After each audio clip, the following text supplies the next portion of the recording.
Report पर objection, कार्यकर्ता को फिर मिला रिजेक्शन। अब बीजेपी करेगी झूठ मूठ का ऑपरेशन। नमस्कार, मैं हूं हरीश देवेकर और आप देख रहे हैं न्यूज स्ट्राइक।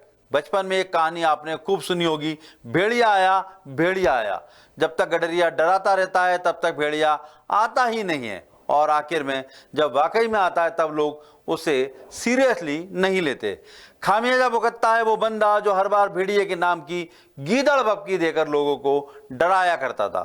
अब आप जरूर सोच सकते हैं कि बीजेपी से शुरू हुई बात भेड़िए की पुरानी कहानी तक कैसे आ गई। आने की वजह वाजिब है, ये भेड़िया कोई और नहीं बल्कि बीजेपी की वो सर्वे और परफॉर्मेंस रिपोर्ट है, जिसके आने का हल्ला तो बहुत बार होता है, लेकिन रिपोर्ट अब तक सबके सामने आ नहीं सकी है और ना ही उस रिपोर्ट के बेसिस पर अब तक कोई फैसला लिया गया है। अब हाल है कि भेड़िया बन चुकी रिपोर्ट का इंतजार करते करते कार्यकर्ता फिर थक चुका है, जिसकी नाराजगी का डर पहले से ही बीजेपी को बहुत है। बीजेपी कोई ठोस कदम तो अब तक उठा नहीं सकी, पर कार्यकर्ताओं को मनाने के लिए लीपापोती की प्लानिंग जरूर कर सकती है। चुनाव से पहले तकरीबन हर पार्टी इंटरनल सर्वे करवाती है। इन सर्वे का मकसद ये जानना होता है कि किस क्षेत्र में टिकट देने के लिए मुफीद उम्मीदवार कौन हो सकता है। क्या उसी सदस्य को दोबारा टिकट दिया जाना चाहिए जो पिछला चुनाव जीत या हार चुका है, या फिर किसी नए चेहरे पर दांव खेला जाना चाहिए।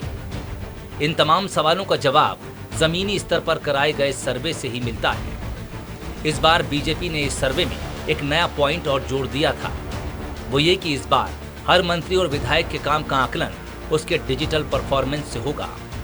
फेसबुक और ट्विटर पर फॉलोअर्स की संख्या ये तय करेगी कि मंत्री और विधायक अपने क्षेत्र में कितने एक्टिव और संबंधित सदस्य को टिकट देना है या नहीं। खुद सीएम शिवराज सिंह चौहान भी ये ऐलान कर चुके हैं कि रिपोर्ट उनके पास आ चुकी है, जिस पर कार्रवाई कभी भी हो सकती है। इन सर्वे के आधार पर अंडर परफॉर्मेंस मंत्री और विधायकों की तकदीर का फैसला कब का हो जाना चाहिए था, लेकिन अब तक रिपोर्ट आई का शोर तो कई बार हुआ, लेकिन रिपोर्ट नहीं आई और न ही ऐसी कोई कार्रवाई हुई जिसे देखकर कार्यकर्ता इत्मीनान कर सके। अब एक बार फिर कार्यकर्ताओं की निराशा और नाराजगी बढ़ती जा रही है। न सिर्फ कार्यकर्ता बल्कि चुनावी जानकारों का भी ये मानना है कि बीजेपी को कहीं फैसला लेने में देरी का खामियाजा न भुगतना पड़े। डिजिटल परफॉर्मेंस रिपोर्ट पार्टी किस तरह से बुला रही है, किस तरह से ऑब्जर्व कर रही है, क्योंकि आज जिस तरह की बात हो रही थी भारतीय जनता पार्टी में कि सोशल मीडिया पर आप एक्टिव हों, फेसबुक, ट्विटर, जितने भी माध्यम हो सकते हैं, उस पर आपके फॉलोअर्स ज़्यादा से ज़्यादा होना चाहिए, संख्या भी निर्धारित की हुई है। आप भारतीय जनता पार्टी के हर बड़ा नेता इस पर जोर दे रहा है, तो कहीं ना कहीं इसके पीछे उद्देश्य ये है कि पार्टी की बात वो मैक्सिमम अपने सपोर्टर्स के बीच ले जाए। इसका तात्पर्य मुझे लगता है कि ऐसा तो नहीं होना चाहिए कि आपके जो फॉलोअर्स हैं उसको ये मान लिया जाएगा आपकी उतने पॉपुलर हैं, क्योंकि ग्राउंड की पॉपुलैरिटी और सोशल मीडिया के फॉलोअर्स दोनों अलग अलग चीज़ें होती हैं। हो सकता है सोशल मीडिया पर कोई आपको आपकी एक्टिविटीज़ के लिए फॉलो कर रहा हो कि आप क्या क्या करते हैं, किस तरह करते हैं, लेकिन ग्राउंड पर जो फॉलोअर्स होता है वो कहीं ना कहीं आपको वोट भी दिलाता है। तो पार्टी इसलिए कहीं ना कहीं वो कई तरह के फार्मूले चुनाव से पहले बनाती रहती है, किसी को टिकट देना है, नहीं देना है, या आपको लग रहा है कि हमें एक माहौल तैयार करना है, एक एग्रेसिव कैंपेन करना है, तो भी सोशल मीडिया की जरूरत होती है। चुनाव में बामुश्किल 7 महीने का समय है। इतने समय में बीजेपी को सही उम्मीदवार को चुनकर एंटी इनकम्बेंसी को भी कम करना है और रूठे कार्यकर्ता को भी मनाना है। एंटी इनकम्बेंसी का आलम क्या है, ये तो विकास यात्रा के दौरान ही दिखाई दे गया। तकरीबन 23 विधायकों की सीट पर मतदाताओं की नाराजगी की साफ झलक दिखाई दी।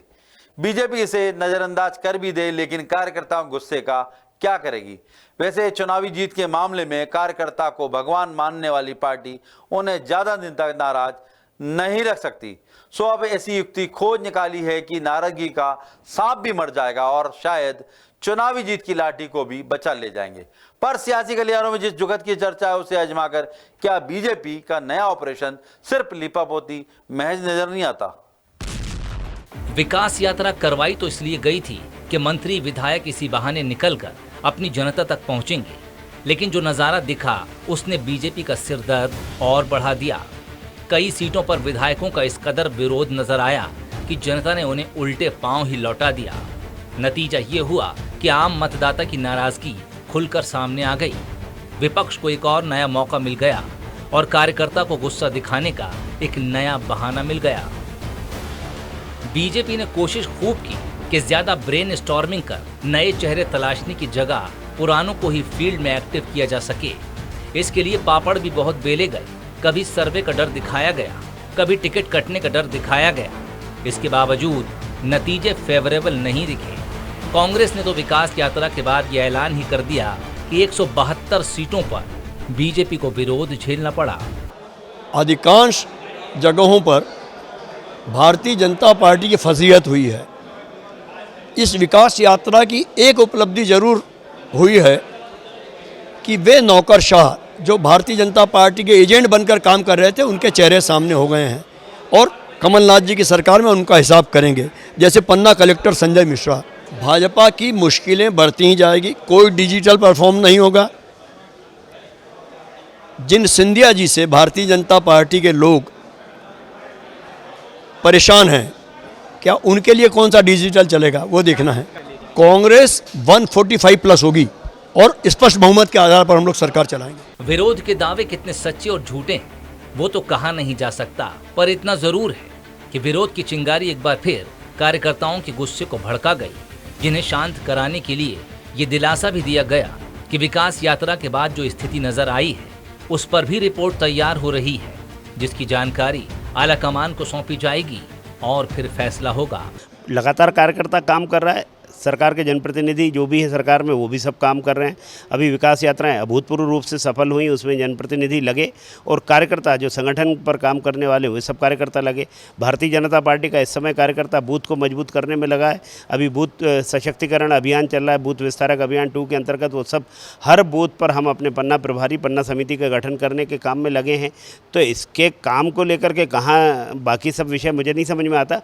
पार्टी का कार्यकर्ता, ध्येयनिष्ठ कार्यकर्ता, एक उद्देश्य को लेकर के काम करने वाला लगा है कि 2023 में फिर से मध्य प्रदेश में भारतीय जनता पार्टी का कमल के लिए इसके कमर कस करके उसमें लग गया। देखिए, ये आग्रह किया गया है, सोशल मीडिया का युग चल रहा है, तो सब लोगों को हर तरफ से केवल न होना और ये हमको इस पर भी आना चाहिए। ये बार बार हमारे प्रभारी महोदय भी हम सबको आग्रह करते हैं कि आप लगातार सक्रिय हो, लगातार काम करते हो, प्रवास करते हो, तो उसको डिजिटलाइजेशन भी होना चाहिए।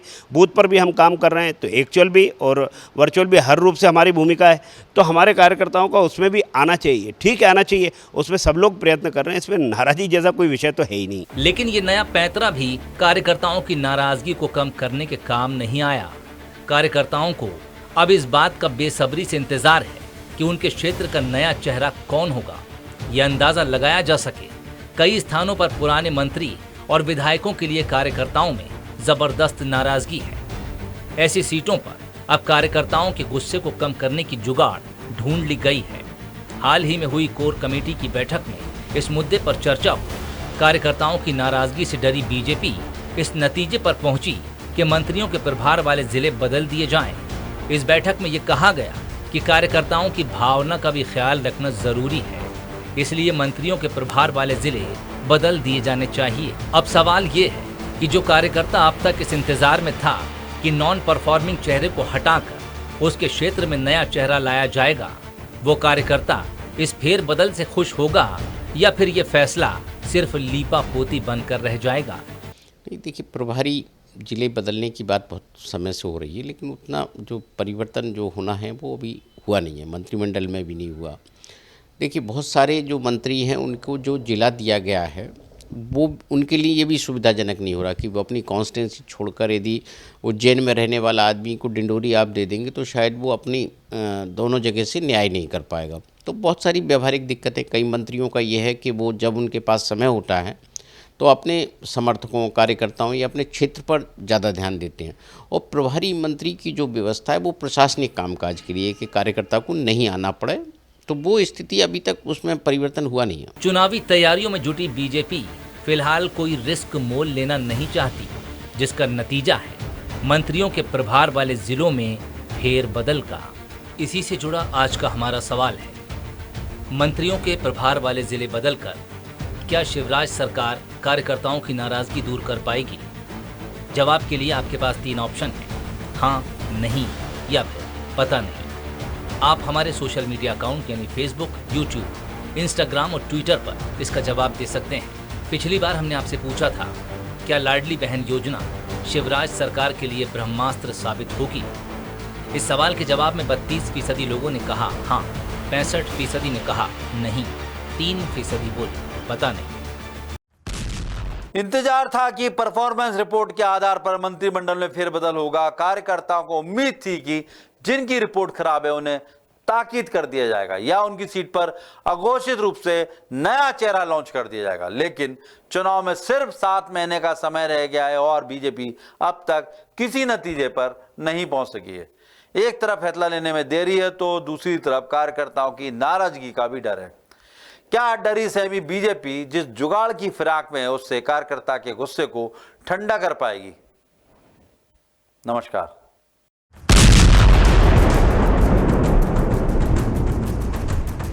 और एप्पल स्टोर से डाउनलोड करें हमारा ऐप द सूत्र। आप हमारी खबरें thesutra.com पर भी देख सकते हैं। Social media platforms Twitter, Facebook और इंस्टाग्राम पर भी हमें फॉलो कर सकते हैं। साथ ही यूट्यूब पर भी हमें सब्सक्राइब करें। यदि आपकी नहीं हो रही कोई सुनवाई और आपके पास है कोई खबर तो हमारे व्हाट्सएप नंबर 700000244141 पर भेजिए और बनिए हमारे सूत्र।